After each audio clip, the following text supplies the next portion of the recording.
Okay. Lavanya గారు crockery unit దగ్గరికి కూడా వచ్చాము. అయితే నాకు ఇక్కడ ఈ కలర్ కాంబినేషన్ చాలా బాగా నచ్చిందని. అంటే చాలా క్లాసీగా ఉంది. ఈ ఎవరు సజెస్ట్ చేశారు ఈ కలర్ కాంబినేషన్ ఇలా పెడదాము అన్నది? యాక్చువల్లీ మనమే సజెస్ట్ చేసామన్నమాట.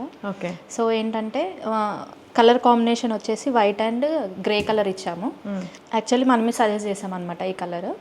సో ఇదేంటంటే యాక్రాలిక్ అనమాట. మనకి లామినేట్ ఏం యూజ్ చేయలేదు ఇక్కడ, మొత్తం యాక్రాలిక్. ఇది వచ్చేసి క్రాకరీ యూనిట్ అండ్ కిచెన్కి కూడా సేమ్ యూజ్ చేసాము.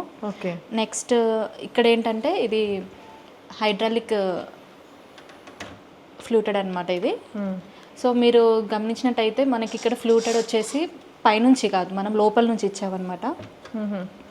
మెయింటెనెన్స్ ఫ్రీ అనమాట ఇది. ఓకే.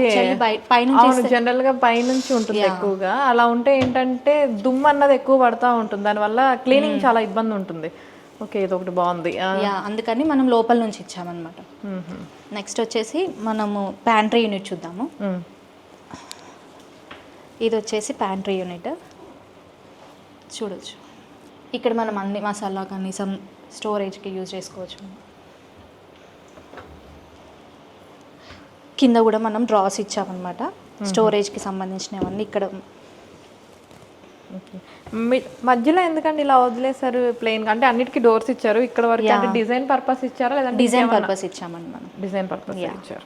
ఓకే. నెక్స్ట్ వచ్చేసి మనం ఇక్కడ వాష్ బేసిన్ ఇచ్చాము. ఓకే. ఇదేంటంటే లైటింగ్ వాష్ బేసిన్ అనమాట.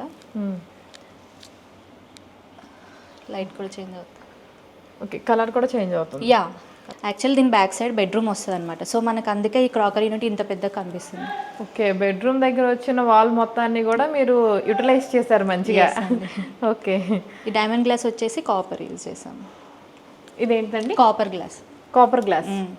ఓకే, మంచిగా గ్లాస్ ఇచ్చారనమాట. Yes sir. కిచెన్ కూడా ఒకసారి చూద్దాం. యా షూర్ అండి.